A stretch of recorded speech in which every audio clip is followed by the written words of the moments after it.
Hello बच्चों, आज मैं आपको क्लास 10th का सपोर्ट मटेरियल से चैप्टर नंबर 9 जो हमने अपनी लास्ट क्लास में पहले ही शुरू कर दिया है, उसके हमने 1 to 25 क्वेश्चंस कर लिए हैं। आज की क्लास में हम 26 to 30 क्वेश्चंस करने वाले हैं। ठीक है, तो चलिए आज हम 26 to 30 क्वेश्चन समझेंगे। तो स्टार्ट करते हैं अपने क्वेश्चन से, क्वेश्चन नंबर 26 से। ठीक है, क्वेश्चन है मेरे पास यहाँ पर। पहले मैं इंग्लिश मीडियम वालों के लिए रीड कर रही हूँ, फिर हिंदी मीडियम वालों के लिए रीड करूंगी। The upper part of the tree broken over by the wind makes an angle of 30 degree with the ground, and the distance of the root from the point where the top touches the ground is 25 meter. What was the total height of the tree? ठीक है, Hindi medium वालों के लिए एक वृक्ष का ऊपरी भाग टूटकर अपने पद से 25 मीटर की दूरी पर भूमि को स्पर्श करता है तथा भूमि के साथ 30 का कोण बनाता है। वृक्ष की कुल ऊंचाई क्या थी? देखो, आपके पास एक ट्री है। ठीक है, अब मैं आपको ये आकृति से समझाती हूँ। आपके पास क्या है, एक यहाँ पर बनाती हूँ मैं इसकी आकृति। ये आपके पास एक ट्री है यहाँ पर। एक मिनट, तो सीधा बनाते हैं थोड़ा सा। ठीक है, देखो यहाँ पर आपके पास मान लेते हैं कि ये एक पूरा ट्री है। इसका जो एक ऊपर का पार्ट है ना, वो टूट गया है। ठीक है, विंड की वजह से इसका ऊपर का पार्ट टूट गया। तो मैं मान लेती हूँ कि इतना पार्ट टूट गया। अब वो पार्ट टूट के पता है क्या हुआ है, नीचे आ गया है। ठीक है, ग्राउंड पे लग गया है ऐसे। ये जो पार्ट है, ये वाला जो पार्ट है, ये टूट के यहाँ पर ऐसे बन गया है ये।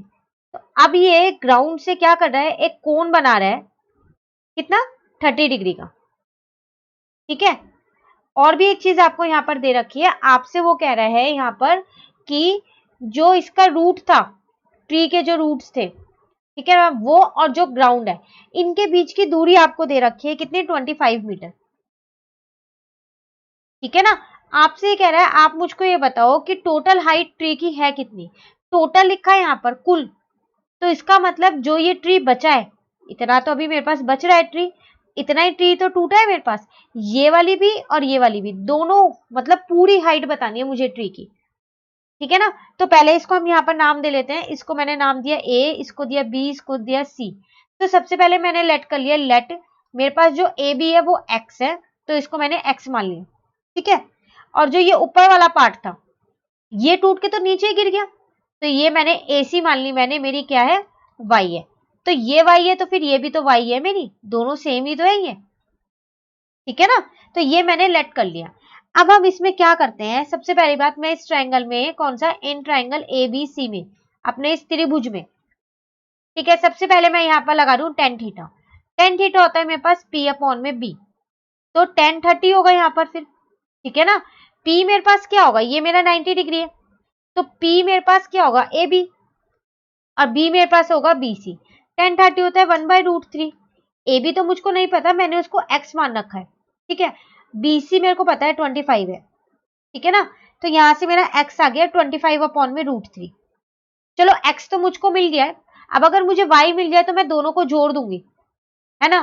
तो अब मैं दोबारा से इसी ट्रायंगल में, अपने इसी वाले त्रिभुज में, एक बार ये y की वैल्यू निकालने के लिए करती हूँ। तो अब मैं यहाँ क्या लगाऊं, अब मैंने यहाँ लगाया cos थीटा।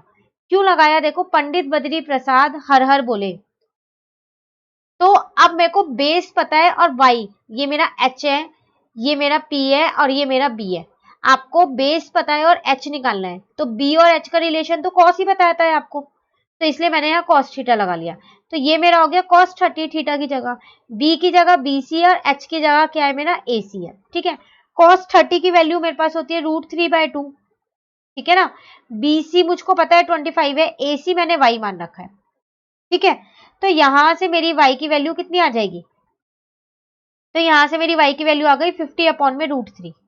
अब height of the tree, total height of the tree कैसे निकालें, तो total height of the tree, या फिर मैं उसको ये बोलूं, वृक्ष की कुल ऊंचाई। ठीक है ना, हिंदी मीडियम वालों के लिए भी मैं यहां पर लिख देती हूं, एक मिनट। ठीक है, तो यहां लिख देते हैं हम वृक्ष की कुल ऊंचाई। कितनी होगी वृक्ष की कुल ऊंचाई, वो मेरे पास क्या होगी, x प्लस वाई। अब x की वैल्यू तो मुझको पता है 25 अपॉन में √3 है, और y की वैल्यू भी मैंने निकाल ली 50 अपॉन में √3, तो वो कितनी आ गई, 75 अपॉन में √3। ठीक है ना। अब मैं यहाँ क्या करती हूँ, रूट की वैल्यू रख देती हूँ। आप इसको रैशनलाइज भी कर सकते हो। तो रैशनलाइज करेंगे अगर हम, तो क्या करेंगे, √3 इंटू √3। ठीक है, तो ये आया 75 √3 अपॉन में 3। अब हम यहाँ पर क्या करते हैं, रूट की वैल्यू रख देते हैं 1.73 अपॉन में 3। मैं यहाँ डेसिमल के बाद रूट की वैल्यू 2 ही डिजिट तक ले रही हूँ, 73 तक। आप कई कई जगह पे आपको 732 मिलेगा, तो आप कंफ्यूज मत होइएगा, वो भी √3 की ही वैल्यू है 1.732। ठीक है, तो अब 75 को मैंने इससे इंटू किया और इससे डिवाइड किया, तो मेरा आंसर आ गया 43.25 मीटर। इसका मतलब मेरी वृक्ष की कुल ऊंचाई कितनी आ गई, 43.25 मीटर, और मुझको यही निकालनी थी। ठीक है, चलिए अब नेक्स्ट क्वेश्चन देखते हैं, क्वेश्चन नंबर 27। क्वेश्चन है मेरे पास, a vertical flag staff stand on a horizontal plane from a point 100 meter from its foot. The angle of elevation of its top is found to be 45 degree. Find the height of the flag staff. देखो मैं आपको ये हिंदी में ही समझाती हूँ direct. आपको वो कह रहा है, आपके पास ना एक फ्लैग स्टाफ है, मतलब ध्वज दंड। ठीक है, वो सीधा खड़ा है, समतल पे खड़ा हुआ है, मतलब ठीक है ना, हॉरिजॉन्टल प्लेन पे है वो। अब वो क्या कर रहा है, आपको उस फ्लैग स्टाफ की पहली बात तो हाइट निकालनी है, ऊंचाई कितनी है उसकी। ठीक है, अब हुआ क्या, उसके फुट से एक एंगल ऑफ एलिवेशन है। ठीक है, from the point 100 metre from its foot, उसके फुट से एक पॉइंट है 100 मीटर की दूरी पे, वहां से वो एंगल ऑफ एलिवेशन बना रहा है, मतलब क्या बना रहा है, उन्नयन कोण बना रहा है वो 45 डिग्री का। ठीक है, आपको हाइट निकालनी है फ्लैग स्टाफ की। तो देखो अगर मैं यहाँ अपनी आकृति बनाऊं, जैसे हमारे पास क्वेश्चन दे रखा है उससे, तो मैंने क्या किया, ये अपने समतल पे एक ध्वजदंड बना लिया। ये उसका फुट है, उसका पद है, यहां से 100 मीटर की दूरी पे एक बिंदु है, इससे ये एंगल ऑफ एलिवेशन बना रहा है। ठीक है, कितना बना रहा है एंगल ऑफ एलिवेशन, 45 डिग्री का। ठीक है ना, ये मेरा फ्लैग स्टाफ है। ठीक है, आपको क्या बताना है, height of the flag staff, इसका मतलब ये ए भी आपको बताना है। ठीक है, तो सबसे पहले लेट करते हैं, या फिर ये कहें मान लेते हैं इसको, हमने क्या माना, हाइट ऑफ फ्लैग स्टाफ, वो मेरे पास है एच, ये मैंने लेट की है। ठीक है, हिंदी में भी लिख देती हूं मैं यहां पर,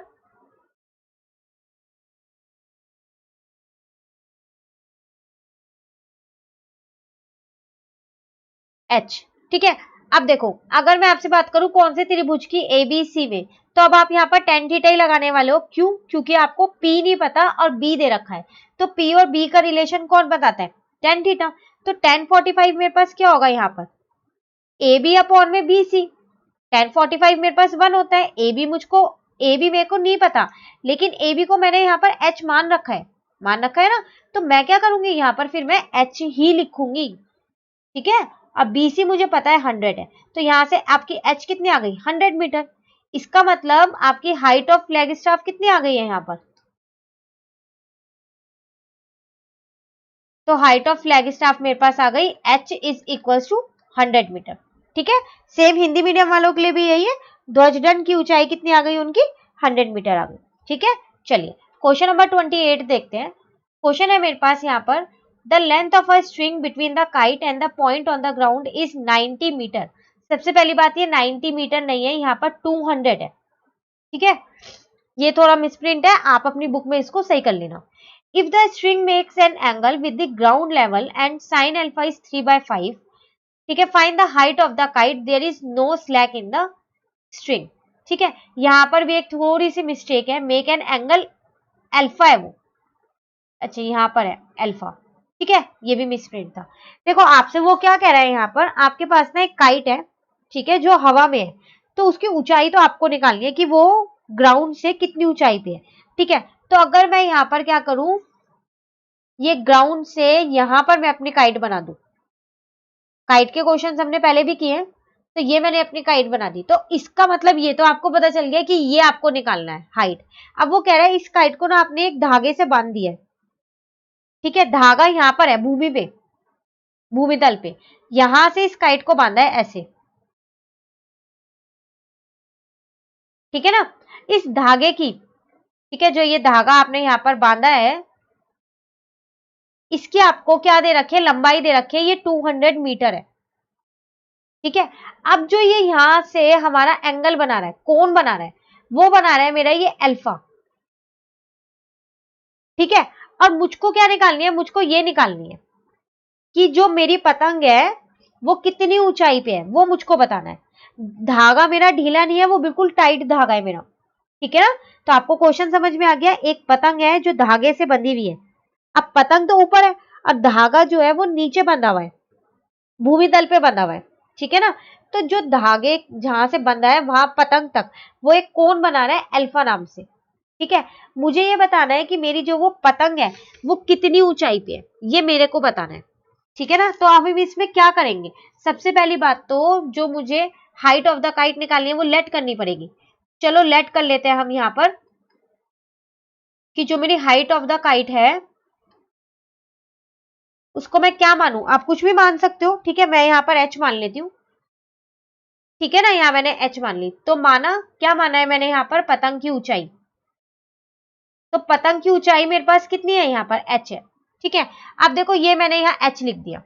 वैसे तो हम ज्यादातर टेन थीटा लगा के इसको कर देते हैं, लेकिन यहाँ पर मेरा टेन थीटा नहीं लगेगा। पंडित बद्री प्रसाद हर हर बोले।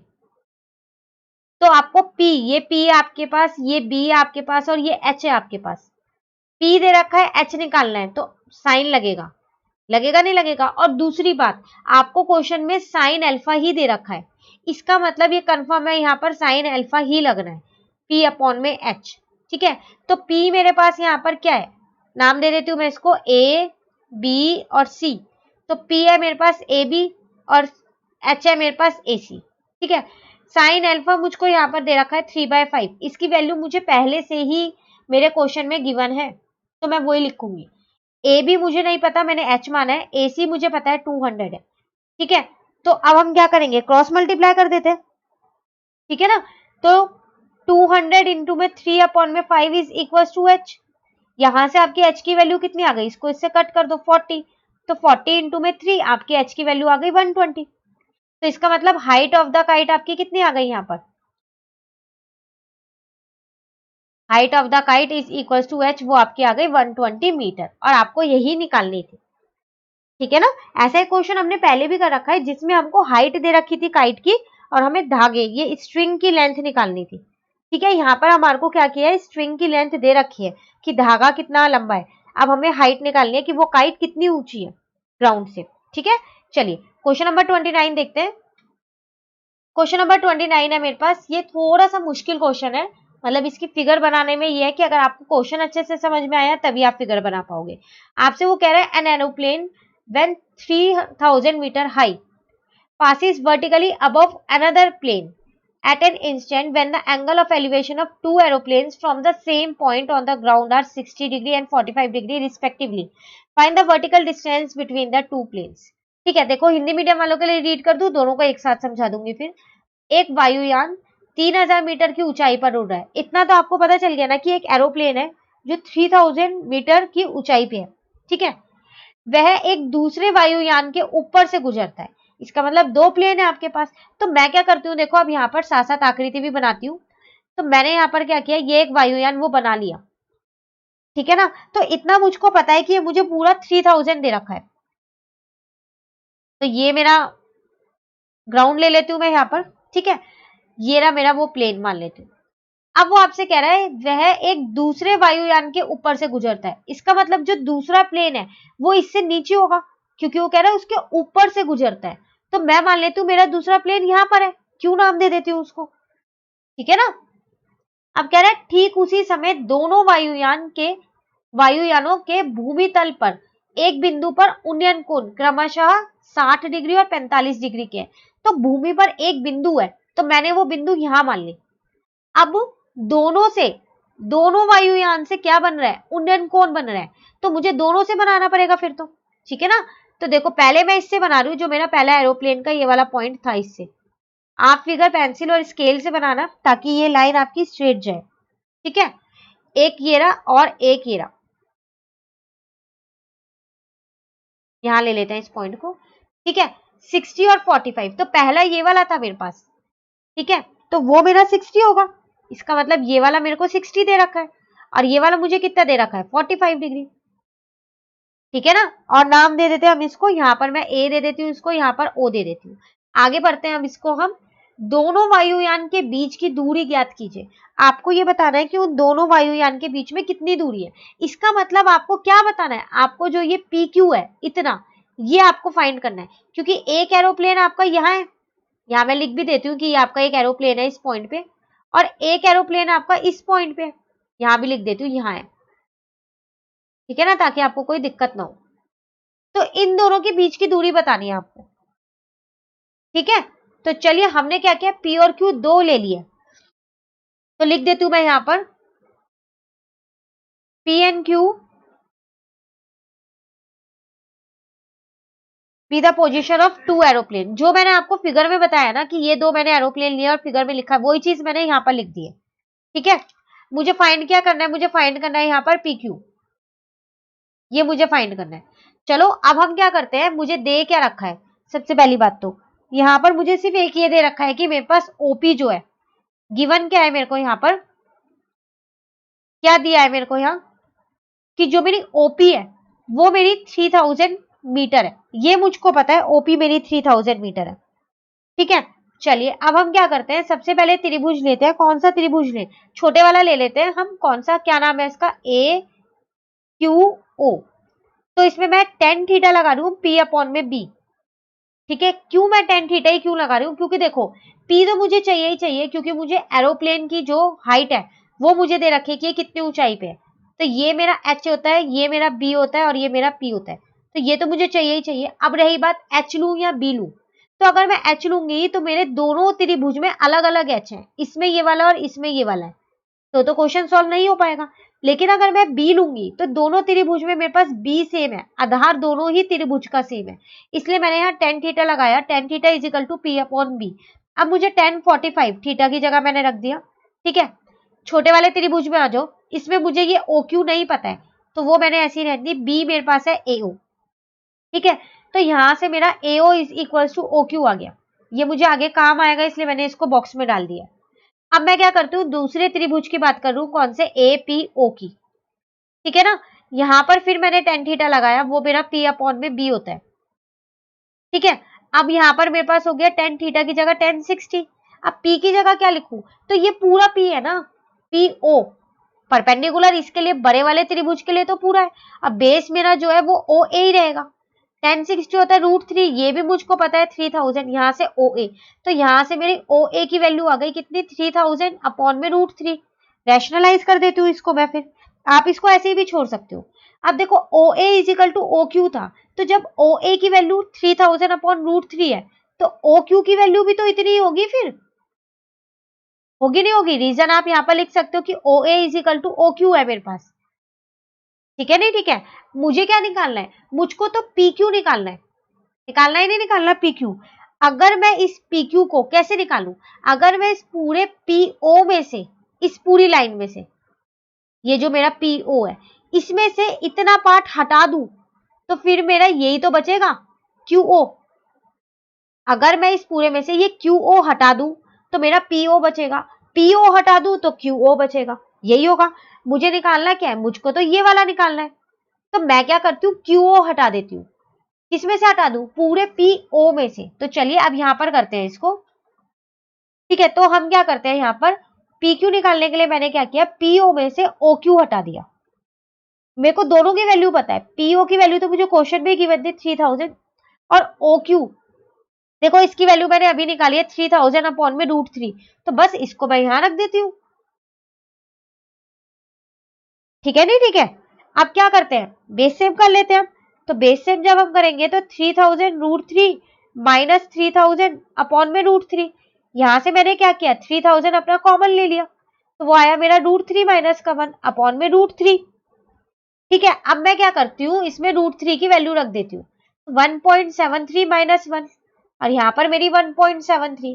फिर बोलूंगी आप 1.732 भी ले सकते हो, आंसर थोड़ा सा चेंज हो जाएगा। ठीक है, लेकिन 1.73 भी लोगे तो गलत नहीं आएगा आपका आंसर। ठीक है ना, तो ये आ गया आपका 1.73। तो जब आपने सॉल्व किया तो आपका आंसर आ गया यहाँ पर। इसका मतलब उन दोनों वायुयान के बीच की दूरी कितनी है, तो अगर मैं यहाँ लिखना चाहूं तो दोनों वायुयानों के बीच की दूरी, यही तो मुझे ज्ञात करनी थी। ये है कितनी? 1265.89 मीटर। ठीक है ना, यही मुझे इसमें निकालना था। थोड़ा सा क्वेश्चन मुश्किल है, लेकिन अगर आपको आकृति बनानी आ गई तो आप नीचे का जो सॉल्यूशन है वो बहुत आसानी से कर सकते हो। ठीक है, चलिए आज की क्लास का लास्ट क्वेश्चन कर लेते हैं हम, question number 30। A 7 meter long flagstaff is fixed on the top of the tower on a horizontal plane. From the point on the ground, the angle of elevation of the top and bottom of the flagstaff are 40 and 30 respectively. Find the height of the tower. देखो ये भी आपके पास एक flag staff का question है, ठीक है, किसका? ध्वज रथ का। लेकिन ये एक टावर के ऊपर है, वो आपका हॉरिजॉन्टल प्लेन पे था, बिल्कुल समतल पे था, ठीक है ना। तो लेकिन ये आपका एक टावर के ऊपर फ्लैग स्टाफ है, ठीक है। आपसे वो क्या कह रहा है? एक मीनार की शिखर पर 7 मीटर ऊंचा एक ध्वज दंड लगा है।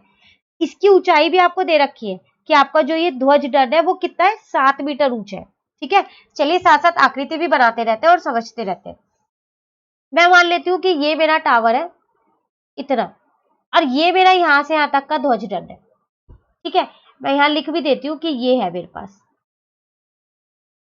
ये मेरा 7 मीटर मुझे दे रखा है, ठीक है। ये मेरा टावर है, ठीक है ना, तो मैं इसको टावर लिख देती हूँ, आप इसको मीनार भी लिख देना, ठीक है ना। ये मुझे नहीं पता है। अब वो कह रहे हैं भूमि तल पर स्थित एक बिंदु ए पर दंड के शिखर, एक बिंदु है ए। ऐसा इंग्लिश मीडियम वालों में कुछ नहीं लिखा कि ए ही बिंदु है, तो आप बिंदु कोई से भी मान सकते हो। मैंने यहाँ पर ये भूमि तल पे ये एक बिंदु ले लिया, ठीक है। कह रहा है बिंदु ए पर दंड के शिखर उन्नयन कोण क्रमशः 45 व 30 के हैं, ठीक है। अब वो आपसे क्या कह रहा है? जो दो उन्नयन कोण यहाँ पर बन रहे हैं, अब दो उन्नयन कोण कैसे बनाऊंगी? तो यहाँ पर लिखा है the angle of elevation of the top and bottom of the flag staff. यही तो फ्लैग स्टाफ है, इसके एक टॉप से बनना है और एक इसके बॉटम से बनना है। तो पहले यहाँ पर मैंने ये टॉप से बना दिया है, ठीक है, और एक मैं क्या करती हूँ? इसके बॉटम से बना देती हूँ, ठीक है। तो एक आपका 45 है और एक आपका 30 है, इसका मतलब ये आपका 30 होगा और ये आपका 45 होगा। छोटे वाला 30, बड़े वाला आपका 45 हो गया। अब आपको वो क्या कह रहा है? इस जो ये मीनार है इसकी ऊंचाई आपको बतानी है, ठीक है। नाम दे देती हूँ मैं इसे ए, बी, सी और डी। देखो मैंने ए यहां लिया है, नीचे नहीं लिया, क्योंकि इंग्लिश मीडियम वालों के में ऐसा कुछ भी नहीं लिखा कि बिंदु ए पर ही है, ठीक है। तो वो किसी भी बिंदु पे हो सकता है, तो हमने यहाँ पर डी मान के किया है, ठीक है। जो हिंदी मीडियम वाले स्टूडेंट है वो यहाँ पर ए ले सकते हैं। आप ये नाम कैसे भी ले सकते हो अपने हिसाब से, जो मैंने दिए हैं वो ही याद करने की आपको कोई जरूरत नहीं है, ठीक है। तो अगर आपके क्वेश्चन में ए लिखा हुआ है तो आप ए यहीं पर ही लेना, ऊपर मत लेना, ठीक है। मैंने इंग्लिश मीडियम वालों के हिसाब से यहाँ पर ए नहीं लिया क्योंकि उनकी में लिखा हुआ नहीं है, तो मैंने इसलिए आपको मैं बोलूँ लिखा हुआ है तो आप ए नीचे ही लेना, ठीक है ना। अब देखो मुझे टावर की हाइट ही तो निकालनी है, तो मैं मान लेती हूँ, माना मीनार की ऊंचाई कितनी मानू मैं? तो मैंने मीनार की ऊंचाई मान ली, मान लो एच मान ली मैंने, ठीक है। तो लेट किया है मैंने, हाइट ऑफ द टावर क्या है मेरे पास? हाइट ऑफ द टावर है मेरे पास एच। अब आपको दिख रहा है दो त्रिभुज है, तो सबसे पहले मैं त्रिभुज किसकी बात कर रही हूँ? बी सी डी की। जो छोटे वाला त्रिभुज है उसमें मैंने क्या किया? टेन थीटा लगा दिया। टेन थीटा मेरा पी अपॉन में बी होता है। अब टेन मेरे पास 30 है यहाँ पर, पी मेरे पास इसमें बीसी है, ठीक है ना, और बी मेरे पास क्या है? बी मेरे पास डीसी है। टेन 31/√3, बीसी को तो मैंने एच माना है, और फिर मेरे को तो ये भी नहीं पता डीसी कितनी है, तो मैंने क्या किया? यहाँ से ना डीसी की वैल्यू निकाल ली, वो आ गई √3h, ठीक है। सेम वही मैंने यहाँ टेन थीटा इसलिए लगाया है क्योंकि मेरे पास दो हाइपोटेन्यूज है इस केस में, लेकिन बेस और परपेंडिकुलर यहाँ एक ही है, मतलब ये ऊपर वाला एक्सटेंड हो जाएगा लेकिन ये नीचे वाला भी इसमें यूज होगा, तो इसलिए टेन थीटा लगाया। अब मैंने वही दोबारा त्रिभुज लिया बड़े वाला ए सी डी, उसमें मैंने फिर से टेन थीटा लगाया, वो मेरा पी अपॉन में बी है, ठीक है। अब मैंने यहाँ लिखा 1045, क्योंकि अब मुझे थीटा की जगह 45 दे रखा है। पी कितना है अब मेरे पास? अब जो मेरे पास पी है ना वो है मेरे पास ए सी, अब बी मेरा वही है सेम डी सी, ये तो मेरा 1 हो गया। ए सी कितना हो गया? 7+h। ऐसा क्यों? क्योंकि देखो इतना जो ए बी है ये आपका 7 है, आपको दे रखा था, ठीक है, और BC मैंने h मान रखा है, नहीं मान रखा, तो 7 प्लस h हो गया। और DC कितना है, DC की जगह क्या करूं, DC की वैल्यू रख दो √3h, क्योंकि ये मैंने अपने फर्स्ट से निकाली थी, इसे बॉक्स में डालते हैं ताकि ये अलग दिखे। ठीक है, चलो क्रॉस मल्टीप्लाई करते हैं। यहां से मैंने क्या किया, h वाले एक साथ रख दिए और जिनके साथ h नहीं था उसको उधर ही छोड़ दिया। h कॉमन लिया तो √3 माइनस का 1 इज इक्वल टू 7। h की वैल्यू आ गई 7 अपॉन में √3 माइनस का 1। ठीक है, अब आप इसमें क्या करने वाले हो, आप इसको रैशनलाइज करने वाले हो, या तो आप इसे रैशनलाइज करके करो, नहीं तो आप डायरेक्ट वैल्यू भी रख सकते हो। ठीक है ना, तो हम क्या करें, चलो रैशनलाइज से ही करते हैं। ठीक है, तो ये आएगा 7 ब्रैकेट में √3 प्लस का 1, और यहाँ पर क्या आएगा √3 का स्क्वायर और माइनस का 1। आइडेंटिटी a प्लस बी और a माइनस बी की लगी हुई है, तो वो होती है a square minus B square. ठीक है नहीं, ठीक है, तो 7 ब्रैकेट में √3 प्लस का 1, और यहाँ पर कितना आ गया 3 माइनस का 1, तो ये आ गया 7 अपॉन में 2। अब मैंने क्या किया, √3 की जगह 1.73 रख दिया। ठीक है, और ये माइनस का 1 ऐसी है, तो 7 अपॉन में 2। और अब आप क्या करोगे, यहाँ पर 1.73 में से 1 को माइनस कर दोगे, तो आपका कितना आएगा 0.73 आएगा। अब आप क्या करो, 7 को ना 0.73 से मल्टीप्लाई कर लो, और उसके बाद जो आपका आंसर है उसको आप क्या करो, 2 से यहाँ पर डिवाइड कर दो। ठीक है नहीं, ठीक है, तो चलो देखते हैं कैसे करेंगे। तो हमने क्या किया, 7.73 को 7 से इंटू करते हैं, और 2 से इसके बाद इसको हम क्या करते हैं, डिवाइड करते हैं। तो एक सेकेंड रुको, यहाँ पर शायद हमने कोई गलती कर दी है रैशनलाइज करते टाइम पे, a plus B a minus B, अच्छा यहाँ पर सॉरी, देखो यहाँ पर प्लस था और मैंने गलती से यहाँ माइनस लिख दिया है, लिखा नहीं लिखा, तो इसका मतलब अब मेरा आंसर गलत आएगा, तो हम यहाँ पर इसको सही कर देते हैं। अभी 1 मिनट लगेगी सही करने में, ये आपका हो गया सही, तो ये आपका आया 2.73। फिर मैं आपको यहाँ एक बार दोबारा वही चीज रिपीट करूंगी, आप रूट की वैल्यू जो है 1.732 भी ले सकते हो। ठीक है, तो अब जब आप इसको करोगे तो आपका आंसर आएगा 9.555 मीटर। तो आपकी एच ही निकालनी थी ना, तो लो आपकी मीनार की ऊंचाई कितनी आ गई, मीनार की ऊंचाई एच थी, वो आपकी आ गई 9.555 मीटर। ठीक है, तो ये था हमारे पास क्वेश्चन नंबर 30। इसी के साथ हमारी आज की क्लास खत्म होती है, लेकिन चैप्टर खत्म नहीं होता, अभी इसमें और क्वेश्चंस भी हैं, वो हम अपनी नेक्स्ट क्लास में करेंगे। वीडियो अच्छी लगी तो आप इसे लाइक जरूर कीजिएगा और मेरे चैनल को सब्सक्राइब कीजिएगा। Thank you.